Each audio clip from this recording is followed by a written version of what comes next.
कि ये पंडित है। दादा गुरु ने पूछवाया, उनसे पूछो कि मेरे घर का खाना भोजन कर लेंगे या अपना बनाएंगे। उन्होंने कहा कि आप लोग पंडित हैं, आपके घर का भोजन कर लूंगा।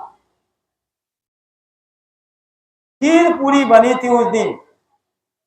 8 आदमी थे। दादा गुरु के 5 बच्चे, 3 बेटे और 2 बेटियां। गुरु माता जी, दादा गुरु और गुरु महाराज, 8 लोग थे। जब भोजन गया उनके सामने तो कह रहे भोजन ऐसे थोड़ी करूंगा, भोजन से पहले भोजन दक्षिणा चाहिए। तो दादा गुरु से गुरु महाराज ने कहा, सरकार हो तो भोजन दक्षिणा मांग रहे। बोले पूछ के आओ कि कितने पैसे भोजन दक्षिणा। 100 रुपया, 100 रुपया। पूरे गांव में ढूंढा गया तब 100 रुपया मिला। दादा गुरु के घर में 10 आने पैसे थे। 10 आने कर्जा मंगवा के लोग कहते हैं बसली रुखानी गुरु महाराज चलाते हैं, जो हम गुरु महाराज की सेवा दें। हमारे सत्संगी कहते हैं और सेवा नहीं देते, दलील देते हैं। और गुरु महाराज माता जी से जाके बोले कि आप अड़ोसी पड़ोसी के यहाँ से 10 आने कर्जा उधार लेके आइए। गुरु महाराज ने कहा है 100 रुपया इनको भोजन दक्षिणा देना पड़ेगा। और जब 100 रुपया इकट्ठा करके भोजन दक्षिणा दिया गया तो 8 आदमी का खीर पूरी सब्जी महात्मा जी भेषधारी अकेले का आ गए। 8 आदमी का भोजन अकेले, पूरे परिवार का भोजन अकेले। दोबारा बना तब जो है परिवार भोजन किया। अब उसके बाद सो गए, कंबल ओढ़ के सो गए। गुरु महाराज ने कहा सरकार, इनका पेज भी मैंने नदी में से निकाल के दिया, घर पर भी आप लेकर के आए, इनको 100 रुपया दक्षिणा भी दिलवा दिया, भोजन भी आपने 8 आदमी का भोजन अकेले इनको करवा दिया, और 1 मिनट ध्यान भजन सुमिरन नहीं। तो दादा गुरु ने कहा रे फलाने दास, हम लोग गृहस्थ आश्रम में हैं। गृहस्थ जो है सबकी मार सहता है, सबकी सेवा करता है। गुरु महाराज ने शादी नहीं की, लेकिन गृहस्थी के नियम का एक एक चीज जो है दादा गुरु ने गुरु महाराज को समझा दिया। अब दूसरा उदाहरण दादा गुरु का। दादा गुरु गए थे अपने किसी प्रेमी के यहाँ। प्रेमी के यहाँ बैठे हुए थे। उस गांव में एक बारात आई थी। बारात आई थी तो बेटी पक्ष के पंडित और बेटा पक्ष के पंडित दोनों आपस में बहस कर रहे हैं। बेटी वाला कह रहा है कि 10 बजे फेरा का टाइम है, और बेटा वाला कह रहा है कि 12 बजे फेरा का टाइम है। और घंटों बहस हो रही दोनों में, कोई मानने को तैयार नहीं।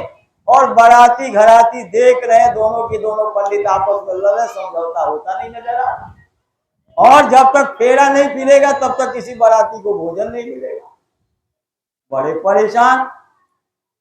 किसी ने कहा रे तुम दोनों लोग चुप हो जाओ पंडित जी, एक फलाने के यहाँ जो है पंडित जी आए हैं, फलाने के घर पंडित जी एक आए हुए हैं, न आपकी मानी जाएगी न इनकी मानी जाएगी। वो पंडित जी जो टाइम बताएंगे उसी टाइम पर फेरा होगा। लोग जो है दादा गुरु के पास गए। चंदन नहीं लगाए होते तो उनको पंडित कौन मानता।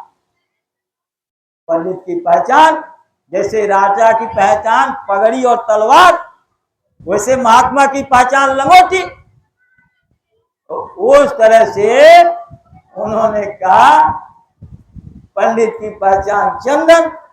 जब वहां आए तो दादा गुरु ने कहा ना 10 बजे का मुहूर्त ठीक है फेरा का, न 12 बजे का मुहूर्त ठीक है, 4 बजे सुबह फेरा का टाइम है।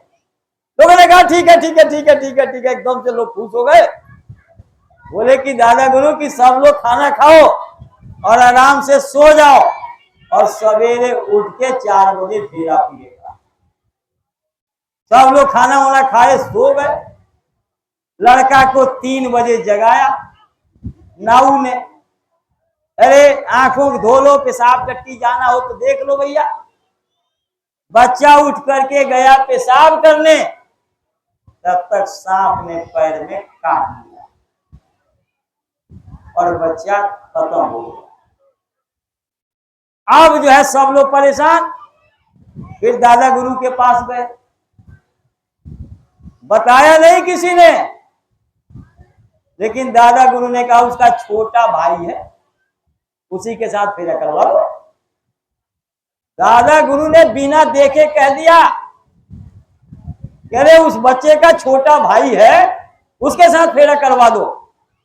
तो फेरा हो गया, शादी हो गई, 2 बच्चे हो गए, थोड़े बड़े बड़े हो गए। तो दादा गुरु टांगे पर इधर से सवार होके जा रहे और उधर से वो लड़की दोनों बच्चों को लेके अपने पति के साथ आ रही। जब रेलवे क्रॉसिंग पर टांगे रुके हुए थे तो उतर के आके दादा गुरु का पैर छू के प्रणाम किया। अब आदमी को तो पता नहीं, अब आदमी पूछ रहा कि जिनको तुमने प्रणाम किया ये कौन है? बोले तुम्हें पता नहीं, इन्होंने ही मेरा विधवापन रुकवा दिया, इन्हीं की दया से 2 बच्चे, ये दोनों लाल मेरे गोद में है, नहीं तो मैं तो विधवा हो गई और मेरे घर में बच्चे नहीं होते, इनकी दया से। ये तो दादा गुरु की 2-4 परिचय दादा गुरु की मैं और दे सकता हूं, लेकिन अब गुरु महाराज की सुनो लो। दादा गुरु की तो हो गई, वो स्वामी जी की भी हो गई, अब गुरु महाराज की कुछ लोग सुनो। गुरु महाराज 1986 में काफिला लेके निकले थे। हैदराबाद में लोग लाइन में लगे हुए थे, दर्शन दे रहे थे। एक मस्जिद से मौलवी निकला, उसने कहा कि जब बाबा जी मेरे से हाथ मिलाएंगे तब मैं समझूंगा कि ये पूरे फकीर हैं। सब लोगों के सिर पर हाथ रख रहे थे गुरु महाराज, और वो हाथ मिलाने की इच्छा जाहिर कर रहा। जैसे उसने आगे हाथ किया, गुरु महाराज से लपक के उसके हाथ में हाथ मिलाया, तुरंत पैरों में गिर के रोने लगा कि मैं पहचान नहीं पाया। उसी 86 के काफिला में जब गुरु महाराज काफिला लेके आसाम गए तो वहां एक बाबूलाल बिजली व्यवस्था देखते थे मथुरा। अब वो दुनिया में नहीं रहे, जयपुर के रहने वाले थे, इंचार्ज थे बिजली की व्यवस्था मथुरा में। नौकरी से सस्पेंड हो गए थे, जयपुर में केस चल रहा था और असम में काफिला। दिन में मेरे भाई साहब से बात हो रही कि डॉक्टर साहब गुरु महाराज मुझे 2 दिन के लिए समय दे देते तो मैं जाके कोर्ट में हाजिर हो जाता जयपुर। ये बात हो रही है और गुरु महाराज टेंट में अकेले बैठे हुए हैं और एक कागज पर पेन से लिख रहे हैं कि बाबूलाल मेरा अच्छा प्रेमी है। मैं कई बार सुनाया हूं, इस बात में कोई तब्दीली तो नहीं आप लोगों को नजर आ रही है? लेकिन गुरु महाराज कहते थे सच को याद रखने की जरूरत नहीं होती, झूठी बात को दिन भर रात भर रटते रहोगे कि कहीं गलत ना हो। आप गुरु महाराज लिख रहे हैं कि बाबूलाल मेरा अच्छा प्रेमी है, और जैसे मेरे भाई साहब टेंट में घुस रहे तब तक गुरु महाराज ने धोती के चेट में उस कागज को छुपा लिया। हाँ मिश्रा जी, और सुनाओ काफिला का क्या हाल है, लोगों में क्या प्रतिक्रिया हो रही है, कैसे कैसे सब कुछ हाल चाल पूछा। जब चलने लगे तो बोले सरकार बाबूलाल ऐसे कहे। अरे कल छोड़ के परसों 10 बजे उनको जयपुर पहुंचना है, वो पहुंच पाएंगे बाबूलाल? अरे उनसे कह दो यहाँ सेवा करें और मालिक उनकी व्यवस्था कर देगा। ये नहीं कहा कि मैं बाबूलाल बन के कोर्ट में हाजिर हो जाऊंगा। गुरु महाराज ने कहा मालिक उनकी व्यवस्था कर देगा, महात्मा कभी नहीं करते कि मैं ये कर रहा हूं।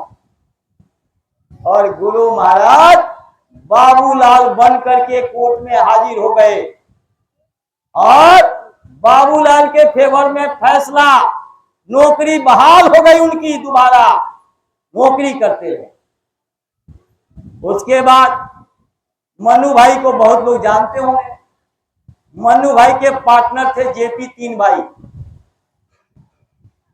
काफिला से पहले उनके जेपी के पिताजी की तबीयत अहमदाबाद में खराब थी, बहुत इलाज करवाए, नहीं फायदा हुआ, नहीं फायदा हुआ। फिर लेकर के सेठ जी को आए मथुरा। गुरु महाराज से कहा सरकार हम तो काफिला में चलना चाहते थे लेकिन मेरी तबीयत खराब है, मैं क्या करूं समझ में नहीं आता, बहुत इलाज करा। गुरु महाराज ने कहा सेठ जी तुम्हारी तबीयत तो 3 दिन में 3 पूजा खाओगे ठीक हो जाएगी, 3 दिन में 3 पूड़िया खाओगे तुम्हारी तबीयत ठीक हो जाएगी। और गुरु महाराज ने सेठ जी को 3 पूड़िया दिया और 3 दिन में सेठ जी बिल्कुल ठीक हो गए। तीनों बेटों को बुलाया, ज्योति ट्रांसपोर्ट में उनका शेयर था, 300 से ऊपर ट्रक चलते थे मनु भाई के, उसी ज्योति ट्रांसपोर्ट में वो पार्टनर थे तीनों भाई। और तीनों भाई में किसी को कोई बच्चा नहीं था और तीनों भाई टाटधारी थे। जेपी सबसे छोटे थे। अब जो है गुरु महाराज ने बुला के तीनों बच्चों से कहा कि सेठ जी तो अब ठीक हो गए, बोले हाँ सरकार, तो काफिला में चलेंगे, बोले हाँ सरकार। नई गाड़ी खरीद के लाओ, नई गाड़ी खरीद के लाओ सेठ जी के लिए। नई गाड़ी खरीद के आई, कहा कि 45 कुर्ता 45 पैजामा 9 टोपी बनवाओ। काफिला कितने दिन का? 90 दिन का। कुर्ता पजामा कितने बन रहे हैं? 45 कुर्ता 45 पजामा। गुरु महाराज ने साथ में कहा कि रोज नया कुर्ता पजामा सेठ जी नहा के पहनेंगे, धुला हुआ नहीं पहनेंगे, रोज नया कुर्ता पजामा पहनेंगे और काफिला में चल रहे से। सुबह जब घाटशिला नदी के किनारे झारखंड के पास पहुंचा तो 45वां कुर्ता पजामा सेठ जी ने पहन लिया नहा। सत्संग खत्म हुआ, 6 बजे जो है 106 बुखार हो गया सेठ जी। चरपाई पर लेट गए सेठ जी। गुरु महाराज सिरहाने कुर्सी डाल के ऐसे बैठ गए। मेरे भाई साहब को अनाउंसमेंट हुआ, गए एक इंजेक्शन भर के ले गए तो गुरु महाराज कह रहे मिश्रा जी ये तुम्हारे इंजेक्शन से सेठ जी कितने देर में ठीक हो जाएंगे? तो गुरु महाराज से मिश्रा जी ने कहा सरकार इंजेक्शन ने काम किया तब 1 घंटा में फर्क पड़ना शुरू हो जाएगा। बोले ठीक है लगा दो।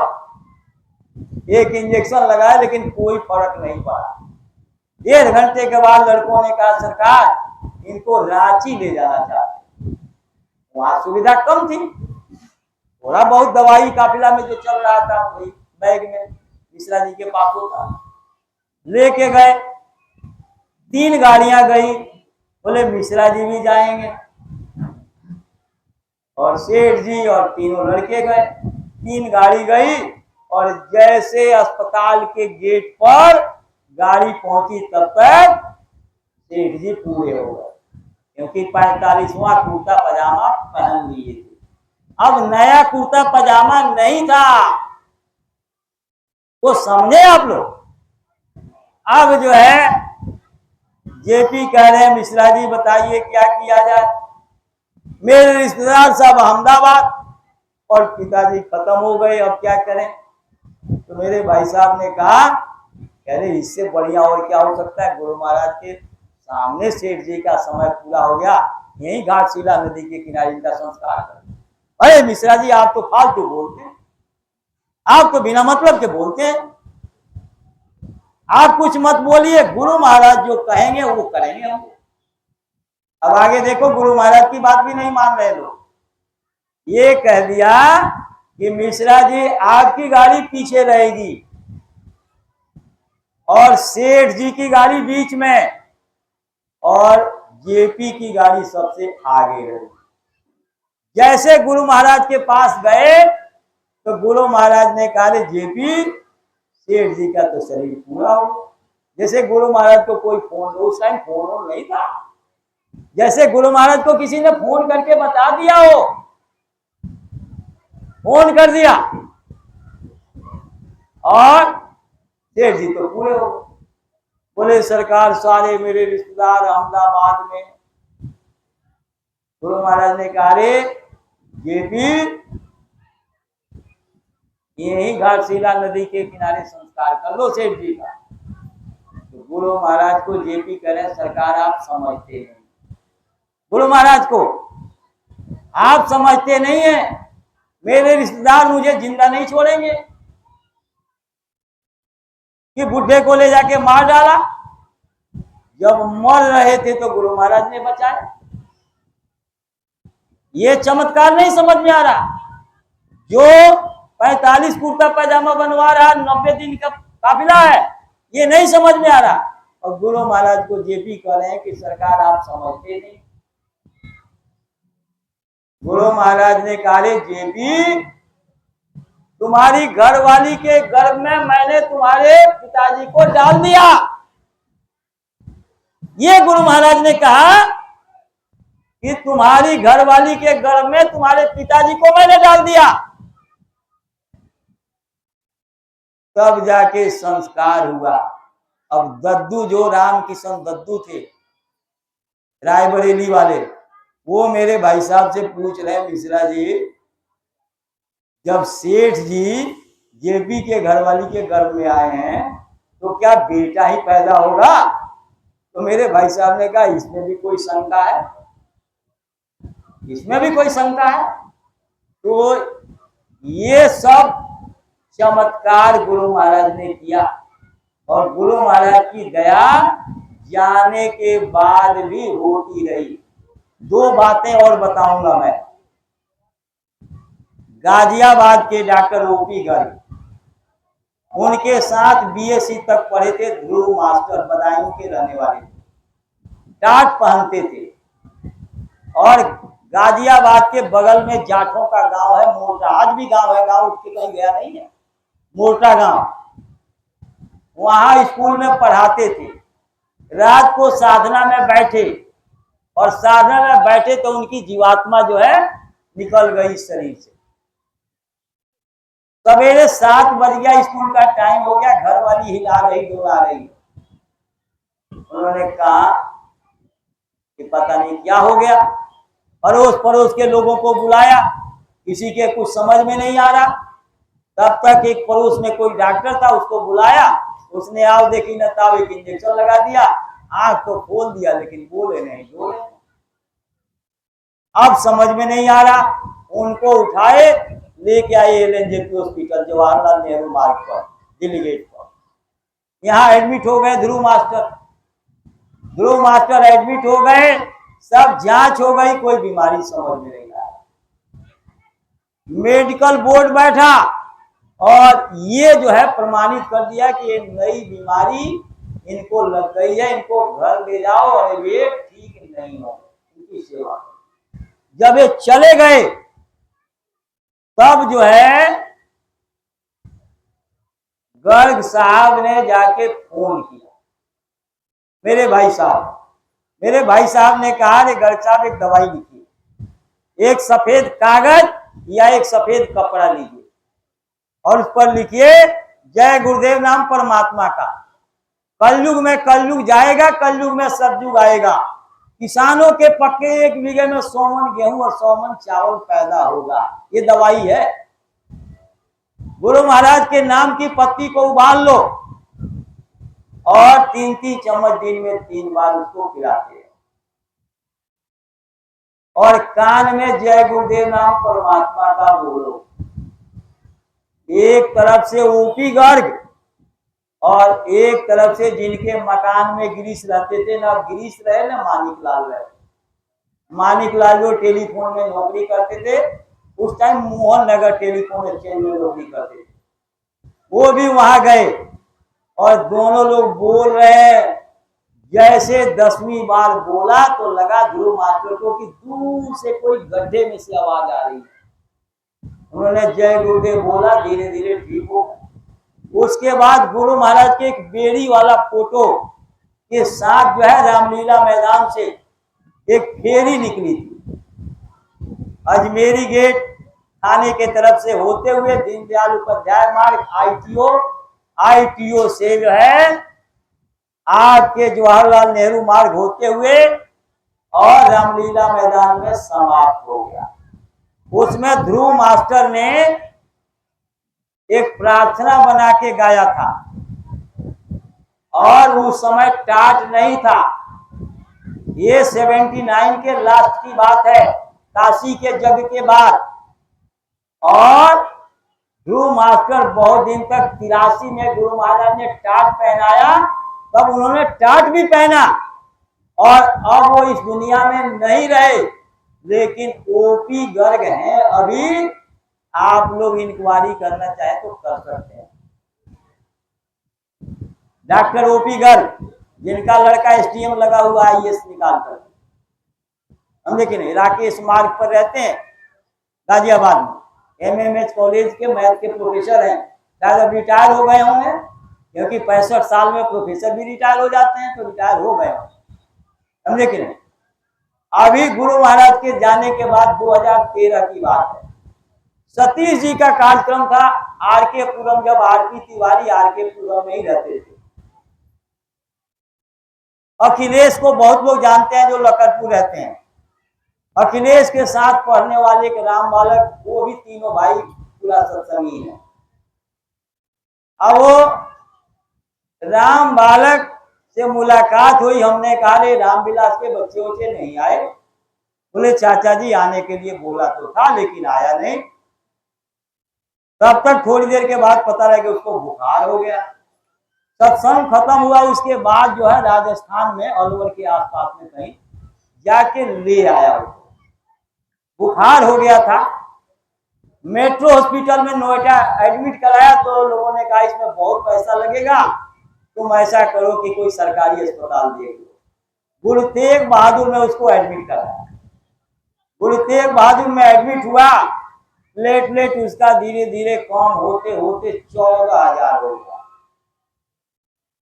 14,000 की स्थिति ऐसी होती है कि आप दाढ़ी नहीं बनाएंगे, टट्टी में जोड़ नहीं लगाएंगे, नाखून नहीं काटेंगे, सेब नहीं बनाएंगे, बाल की कटिंग नहीं होगी, मतलब कोई भी ऐसा काम नहीं करेंगे जिससे ब्लड शुरू हो जाए तो रुकेगा नहीं।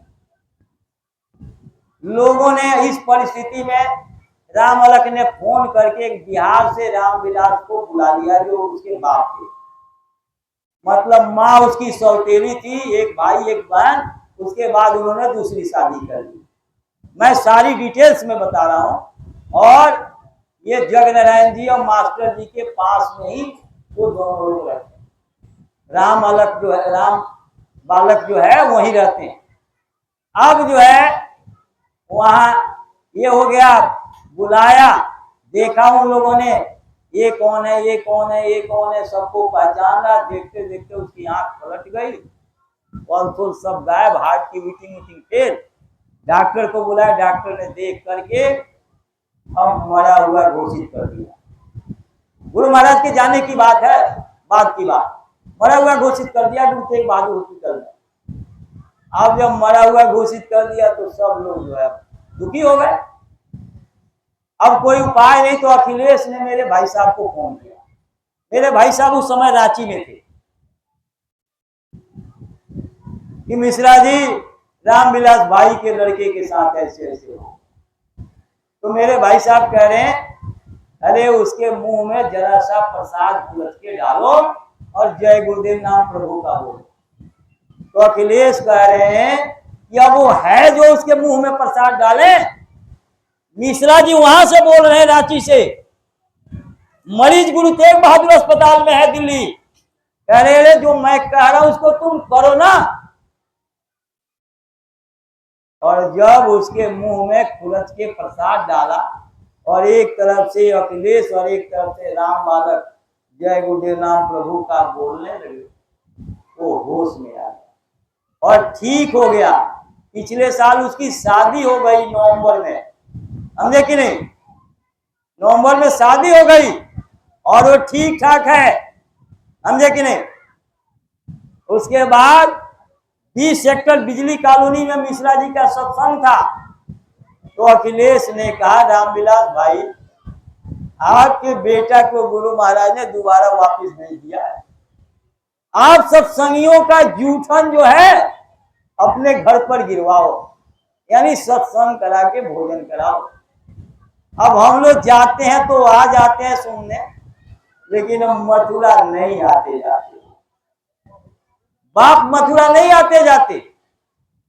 अब हम लोग सत्संग के लिए जाते हैं तो आदर सम्मान से हम लोगों के सत्संग सुनने आ जाते हैं सीमान जाने पर, लेकिन मथुरा नहीं आते जाते। सब कुछ दिखाए फिर भी भगवान कहाँ ही माने। हमको आपको ये समझना है कि अनमोल मानव को मालिक ने दया करके दिया है अपनी जीवात्मा को जन्म मरण के बंधन से मुक्त कराने के लिए। आप मेहनत ईमानदारी से खेती दफ्तर दुकान का काम करो, शाम को आके बच्चों की सेवा औलाद की खिदमत करो, आए गए का सेवा सत्कार सम्मान करो, बड़ों का अदब इज्जत करो।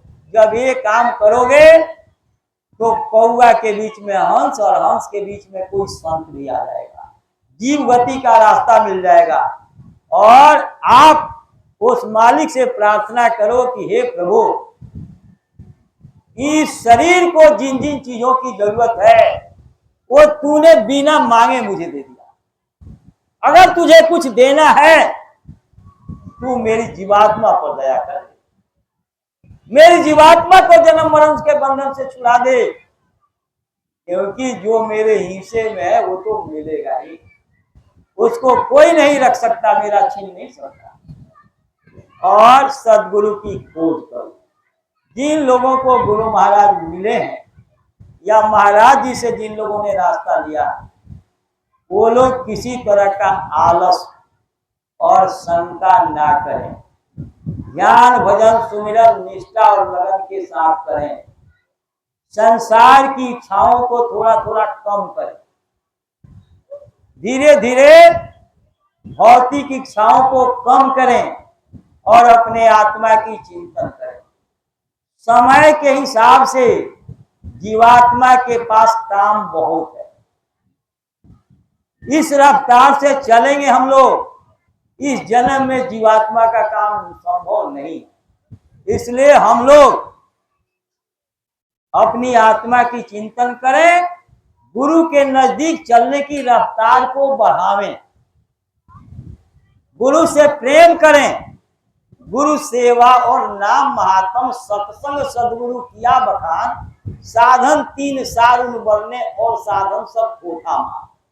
गुरु महाराज मन से सुनाया करते थे कि सूरज जो सतलोक की रहने वाली, जिसके अंदर खरबों सूरज चांद के प्रकाश लटके हुए हैं, वो मन जो त्रिकुटी का रहने वाला है उसे प्रार्थना करे, मन रे मान बचन के मेरा, मेरी एक वचन मान ले, मैं हमेशा तेरी बात, हर युग में हर शरीर में तेरी बात मानी और तेरे वचन का पालन किया, आज तू मेरी एक प्रार्थना स्वीकार कर। मन रे मान बचनिक मेरा, मैं तेरी दासी जन्म जन्म की, तू हुआ स्वामी। गुरु महाराज कहते थे अफसर के पास जाना है तो चपरासी से दोस्ती करनी पड़ेगी, तब अफसर के पास पहुंचोगे। तो मन से दोस्ती करोगे तभी सूरत अपने घर पहुंचेगी। 3 लोग का नाथ कहावे 3 देव तेरा चेरा, तेरे बसुर नर और योगी कोई तेरा हुक्म न फेरा। ऐसी महिमा सुनी तुम्हारी, ताते तुम पर करू निहोरा, इस तन नगरी तुच्छ देश में क्यों कैदी हो पड़े अंधेरा। आत्मा कह रही है पूरे मृत्यु लोक से लाखों गुना बड़ा त्रिकुटी राम, लाखों गुना बड़ा, और उसका तू मालिक है। और इस छोटे से देश और इस तन में तू कैदी हो गया, बंद हो गया, इस अंधेरे में पड़ा हुआ। तुम वहां चलो, राज करो, मैं पहुंचू जहां सतगुरु देगा, जहां सदगुरु का ठिकाना है, मैं वहां पहुंचू और सदगुरु वहां से मुझे सतलोक पहुंचा देंगे, अलख अगम अनाम का दूरबीन दे देंगे। अब मन अपनी मजबूरी जाहिर कर रहा, मन कह रहा कि मैं तो तेरी बात मानता हूं, मैं भी चाहता हूं कि मैं छोड़ूं इन भोगन को, लेकिन इन भोगों को देख करके मैं अपने आप को रोक नहीं पाता और मैं गलती कर देता हूं, मैं अपने आप को रोक नहीं पाता। तब आत्मा कह रही है कि हम दोनों सदगुरु के सत्संग में चलें। सदगुरु का सत्संग जब सुनेंगे तो जीवात्मा और मन, सुनो लो, जीवात्मा और मन दोनों प्रौढ़ होगा, मजबूत होगा। तब आप में वो शक्ति आएगी कि आप रोक पाओगे।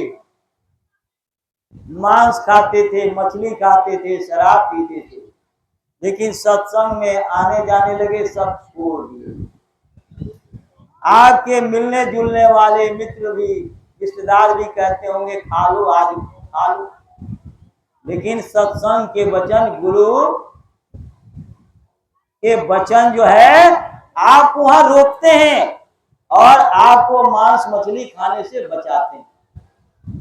उसी तरह से जब सत्संग में मन और आत्मा दोनों जाएंगे और गुरु के वचन सुनेंगे तो प्रौढ़ता और मजबूती आएगी। इसलिए सत्संग की जरूरत जीव को हर पल है। जब खाली रहो, दफ्तर में भी, घर पर भी, गुरु महाराज के वचन को याद करते, संत महात्माओं के वचन वाणियों को याद करते रहो, कोई प्रार्थना बोलते रहो, ध्यान भजन सुमिरन करते रहो, मालिक को याद करते रहो, किसी सत्संगी के अनुभव को याद करते रहो, सत्संगियों से मिलते रहो और शाकाहारी रहो। किसी भी जानवर, पशु पक्षी के मुर्दे मांस का आहार मत करो, ना मार करके ना मरे हुए का। कबीर साहब ने कहा, तिल भर मच्छी खाए के कोटि कहू करे दान, काशी करवट ले मरे तो भी नरक निदान। सुख का खाना खींचड़ी, टूट पड़ा हो नोन, तिल भर मच्छी खाए के गला कटावे कौन। लेकिन गुरु महाराज ने कहा, आज तक तुमने क्विंटलों बकरी मछली खा गए और घरे के घरे शराब पी गए, ये सब माफ हो जाएगा अगर आज से आपने संकल्प ले लिया कि आज से मैं न खाऊंगा न पीऊंगा। मेरा बेटा खाता है, खाए, उसके कर्मों का भुगतान मुझे नहीं करना। मेरे पिताजी खाते हैं, खाएं, मेरे भाई पड़ोसी खाते हैं, खाएं, मेरे रिश्तेदार खाते हैं, खाएं, लेकिन मुझे नहीं खाना, मेरे कर्मों का भुगतान मुझे ही करना है। इसलिए आप शुद्ध शाकाहारी रहो। गुरु महाराज ने कहा कि आपको खून चढ़ाने की जरूरत पड़ती है तो अपने ग्रुप का खून ढूंढते हो, लेकिन जिन जानवर पशु पक्षियों का मांस खाते हो उसी से तो आपके शरीर में खून बनता है। आप ना बीमारी की जांच करवाते हो और ना खून के ग्रुप की जांच करवाते हो, और जानवरों का मांस और शराब का सेवन करते हो और उस मांस से खून बन करके आपके ग्रुप से हट करके खून उसमें प्रवेश कर जाता है, जिसमें नई नई बीमारियां लग जाती हैं, डॉक्टरों के पास उसका इलाज नहीं है। इसलिए आप शुद्ध शाकाहारी रहो। शुद्ध शाकाहारी रहोगे तो आपका चरित्र भी ठीक रहेगा। किसी धर्म मजहब में मांस और शराब के लिए इजाजत नहीं है। देखो, साफ कपड़े पर अगर मांस का टुकड़ा डाल दिया जाए तो उस पर मक्खियां भिन भिनाने लगेंगी और आप उस पर बैठना कबूल नहीं करोगे। और ये निर्मल चित्त जो मालिक ने आपके शरीर में दिया है, उस पर अगर आप मांस खाओगे और उसका खून उस पर लगेगा तो आपका चित्त कैसे निर्मल रहेगा। इसलिए आप विचार करो। देखो, मांस, मछली, अंडा, शराब के सेवन से ये भगवान का दिया हुआ मनुष्य मंदिर श्मशान घाट कब्रिस्तान बन जाएगा।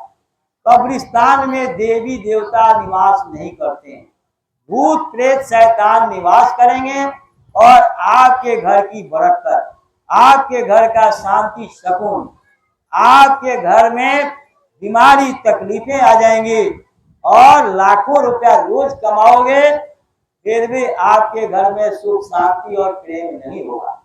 आप इतिहास के लिए देखो, रावण इतना पढ़ा लिखा, कुबेर पानी भरते थे, पवन झाड़ू लगाते थे, शनि उल्टे टंगे हुए थे, सारे देवता हाथ जोड़ के खड़े रहते थे और वहां रावण केवल मांस और शराब के सेवन से उसकी बुद्धि खराब हो गई और उसने अपना चरित्र भी बिगाड़ लिया और ये निर्णय नहीं कर पाया कि मुझे अपने छोटे भाई सुग्रीव विभीषण के पत्नी को अपने घर में पत्नी बना के नहीं रखना चाहिए। प्रयास तो उसने सीता को भी अपनी पत्नी बनाने का किया, लेकिन सीता के सामर्थ्य के सामने उसकी शक्ति और अकल कोई काम नहीं की और उसने अपने त्रिजटा ने एक सपना देखा और सपना देख करके मंदोदरी को बताया कि अरे महारानी, दो तपस्वी एक पत्नी के साथ जंगल में आए और वहां रह रहे थे। उनकी पत्नी बहुत सुंदर थी और आपके पति रावण गए और जाके उन तपस्वियों को इधर उधर करके और उनके पत्नी को चुरा के लाए। पत्नी को जब चुरा के लाए, उनके बीच में एक सेवादार हनुमान थे, उन्होंने किसी तरह से लंका में प्रवेश करके और पता किया और जा करके राम को संदेशा दिया। किसी तरीके से वो तपस्वी और उसकी सेना बंदर भालू वो सब लंका में आ गए और आपकी सेना आपके बच्चों को, आपके परिवार को मारते मारते आपके पति रावण को भी मार दिया। लंका को हनुमान ने जला के राख कर दिया। ये अभी घटना नहीं है, ये अभी सपना। इस सपना को सुन करके मंदोदरी कह रही है कि बहन, तेरे सपने तो सब सच हो। तू ये बता कि मेरा विधवापन कैसे रुकेगा, मेरे पति की रक्षा कैसे होगी, लंका जलने से कैसे बचेगा, इसका कोई रास्ता उपाय बता। उसने कहा, सामने पहाड़ी पर एक पुस्तक ऋषि समय के महात्मा है, वहां जाओ और उनसे प्रार्थना करो। वो अगर आशीर्वाद दे दिए तो ये काम संभव है, नहीं तो लंका का नाश तो अवश्य ही होगा। आप मंदोदरी ने अपने पति रावण से बताया, पुष्पक विमान पर सवार होकर के गए और अपनी प्रार्थना की और सब कुछ दर्शाया कि मेरे राज्य में क्या क्या है। लेकिन पुस्तक ऋषि ने कहा, एक चीज की कमी है जो संभव नहीं। बोले आदेश करिए। बोले चरित्र निर्माण शाला नहीं है और ये इतना जल्दी बन नहीं पाएगा। जब तक बन के तैयार होगा तब तक लंका जल के राख, पूरा खानदान खत्म और रावण मारा जाएगा, मंदोदरी विधवा हो जाएगी, इसको कोई बचा नहीं पाएगा। विभीषण जो साथ में रहते थे वो भी देख रहे हैं कि इनके पास कुछ नहीं। समुद्र का जल मंगा करके राजाभिषेक कर रहे हैं विभीषण का राज तिलक, जिनके पास चावल और दही नहीं है और सिंदूर और हल्दी नहीं है ललाट पर लगाने के लिए, और वो कह रहे हैं कि मैं तुम्हारा राज्याभिषेक कर रहा हूं, मैं तुमको लंका का राजा बना रहा हूं। कैसे विश्वास हो, कैसे भरोसा हो। रावण जो है रथ पर सवार हो करके, और इनके पास कोई साधन नहीं। रावण रथी बिरथी रघुबीरा, देख विभीषण भय अधीरा। तो राम क्या कह रहे हैं, कवच अभेद, अभेद कवच मिला है किससे, कवच अभेद, विप्र गुरु पूजा, ये सब और उपाय में दूजा। मुझे ब्राह्मणों का और गुरु का आशीर्वाद प्राप्त है, जो अभेद कवच मेरे पास है, इसको रावण और रावण की सेना नहीं भेज सकती, मेरा कोई नुकसान नहीं कर सकती। इसलिए तुम विश्वास करो। और एक दिन विभीषण को भी ये देखने को मिला, देश दुनिया में क्या होगा आप सब लोग देख रहे हैं। आप लोग प्रार्थना करते हैं, अब तो समय मिला अति सुंदर, शीतल हो बच घाम से, जोरो री कोई सूरत नाम से।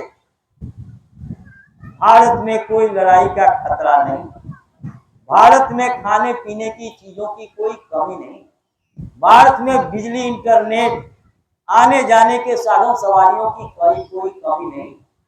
आपके पास दुनिया का हर सुख का साधन है, और आप अभी भजन नहीं करोगे तो क्या इजराइल, ईरान, यूक्रेन और रसिया अमेरिका के तरह आप चाहते हो लड़ाई लग जाए और सारे साधन समाप्त हो जाए, तब आप भजन करोगे? उस समय रोटी नहीं मिलेगी, बच्चे का हाथ कट गया, दामाद का गर्दन कट गया, अस्पताल में भर्ती है, अस्पताल से सूचना आ रही बेटा मर गया, दामाद मर गया, भाई मर गया, फौज में लड़ाई लग गई, गोली चल रही है, उस समय भजन करोगे? रोटी नहीं, दाल नहीं, सब्जी नहीं, बिजली नहीं, इंटरनेट नहीं, कहीं आने जाने के साधन नहीं, उसका इंतजार कर रहे सत्संगियों की मैं भजन करूंगा। वो दिन भी देखने को मिल जाएगा जब आप समय से पहले उसका इंतजाम नहीं करोगे, प्यास लगने से पहले कुआं नहीं खोदोगे। ये आफत आने से पहले गुरु महाराज ने संकेत किया है, और आपको गुरु महाराज ने बताया कि ऐसा सब कुछ होगा। गुरु महाराज पर भरोसा करके आप लोग भजन करोगे, आपके अंदर प्रेम, त्याग, सदाचार, मानवता, इंसानियत, ये सारे अच्छे गुण, शील, क्षमा, संतोष, विरह, विवेक, ये आत्मा की सहेली और मन के मित्र काम, क्रोध, मोह, लोभ, अहंकार, ये आपसे अलग हो जाएंगे, और आपकी मदद देवी देवता से लेके भगवान तक, गुरु तक सब करेंगे, और आपकी आत्मा यहाँ भी सुख पाएगी, अपने घर भी पहुंच जाएगी, जन्म मरण से छूट जाएगी। इसलिए present time is the best time. वर्तमान समय सबसे उपयुक्त समय है और अच्छा समय है। इसलिए सत्संगियों, आलस नींद सतावे उनको, नित नित ब्रह्म बहे, भजन कर मगन रहो। इसलिए अपना टारगेट अपने घर का बनाओ, अपने घर चलो, दोबारा ये मनुष्य शरीर मिलने वाला नहीं। कोटि जन्म भटका जब खाया, तब यह नरदेही पाया। और ये दुनिया का सुख भोगने के लिए कोई कहता है मुझे बच्चों को खाना बनाना होता, कोई कहता है कि पोता जो है अपने तरफ खींच रहा था, मैं अपने तरफ खींच रहा, मैं सब समझ नहीं आया। ये बेटा बेटी, पोता पोती, भाई बंधु परिवार वहां मदद करने जाएगा, जो जाएगा उससे तो दोस्ती करते नहीं हो। अरे जब आप जेल में बंद हो जाओगे तो आपकी मदद क्या डॉक्टर करेगा, आपका कोई बैरिस्टर करेगा, आपकी मदद वकील करेगा। कानून का जानकार और समय के महात्मा ही समय के वकील होते हैं। वो कानून के घेरे में घेर करके जैसे आपको फांसी के फंदे से, नरक 84 की यातना से छुड़वा लेंगे, और कोई उपाय नहीं। और शराब जो सबसे खराब, रात को 12 बजे बेलन से अपनी बीवी की जो लक्ष्मी अग्नि के सामने, वेद मंत्रों के साथ, पंडित के साथ, समाज के सामने आप 7 फेरा ले करके पत्नी बना के लक्ष्मी को अपने घर ले आते। माता पिता का सब प्रेम भुला करके आपको पति परमेश्वर मानती है, और ऐन दिवाली वाले दिन रात को शराब पी करके और 12 बजे बेलम से अपनी पत्नी को तरातर मारते हो और कहते हो कि मैं तेरे बाप का पीता हूं, मैं अपनी कमाई का पीता हूं। घर में दवाई के पैसे नहीं, रोटी के पैसे नहीं, पढ़ाई के पैसे नहीं, बच्चों के तन पर कपड़ा नहीं, दिवाली के दिन दिया जलाने के लिए तेल और मोमबत्ती नहीं, मिठाई और फल लाने के पैसे नहीं, और शराब पी करके नाली में गिर रहे हो, कुत्ता आया मुंह में पेशाब कर दिया। आपको ये ज्ञान नहीं, जब अपने आपे में नहीं हो तो आप भगवान को, गुरु को और महात्मा को क्या पहचानोगे। इसलिए मैं तो यही आप सब लोगों से निवेदन करूंगा कि आप लोग बराबर सत्संग में आओ और अपने आप को बुराइयों से बचाओ, अपने बच्चों को भी लेके आओ। अभी 19 जुलाई से 23 जुलाई तक 5 दिन का मथुरा में सत्संग का कार्यक्रम है। भंडारा चलेगा, वहां निःशुल्क अस्पताल चलता है, दवाइयां भी मिलती है, रावटी डेरे में रहना होता है, टट्टी पेशाब बने हुए हैं, व्यवस्था सब चीज की है, लेकिन सब खर्चा सत्संगी लोग ही देते हैं। इन्हीं के धन से वहां का सब खर्चा चलता है, किसी से कोई चंदा चुटकी नहीं मांगा जाता। आप लोग आओ, सुबह शाम सत्संग मिलेगा, और 21 तारीख को सुबह महाराज जी का सत्संग होगा 5:30 बजे से। आप सब लोग समय से पहले पहुंच के सत्संग सुनो और नामदान ले लो। महात्मा नहीं बनना, घर बार नहीं छोड़ना, जंगल नहीं जाना, बाल बच्चों से अलग नहीं रहना, ये सब काम मेहनत ईमानदारी से करो।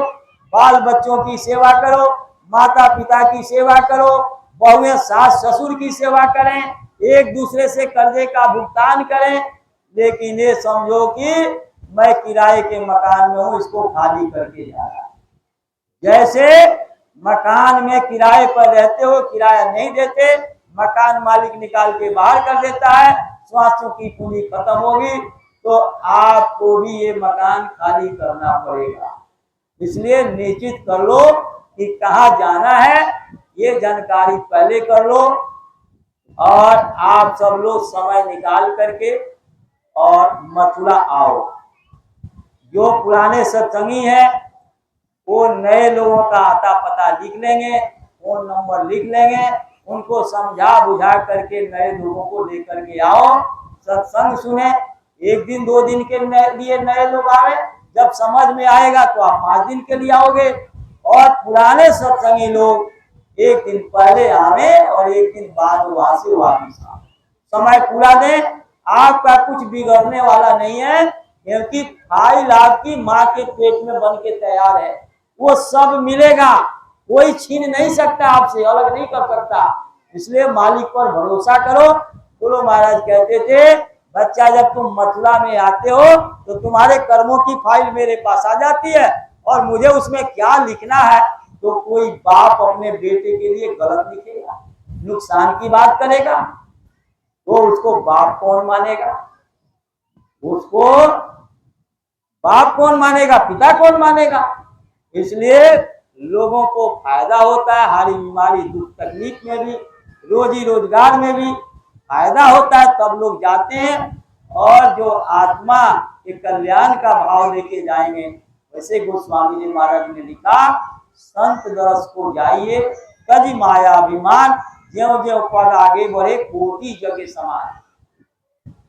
आप निस्वार्थ भाव से संतों के पास जाओ, और सतयुग त्रेता द्वापर के पूजा पाठ से आपके जीवात्मा का काम नहीं होगा। नाम रहे संतन अधीन, संतों के अधीन नाम होता है। नाम जो महाराज जी बताएंगे, जो गुरु महाराज ने बताया, वो नाम संतों की वाणी में कबीर साहब ने लिखा है। लेकिन उस नाम को रट लोगे, याद कर लोगे, आपकी जीवात्मा अपने घर नहीं पहुंचेगी। आप जो है ग्रंथ साहब में से पांचों नाम रूप स्थान आवाज याद कर लो। आप जो है सार वचन में से राधा स्वामी के गुरुओं ने लिखा है, सब आप याद कर लो, लेकिन उससे आपकी आत्मा का काम नहीं होगा।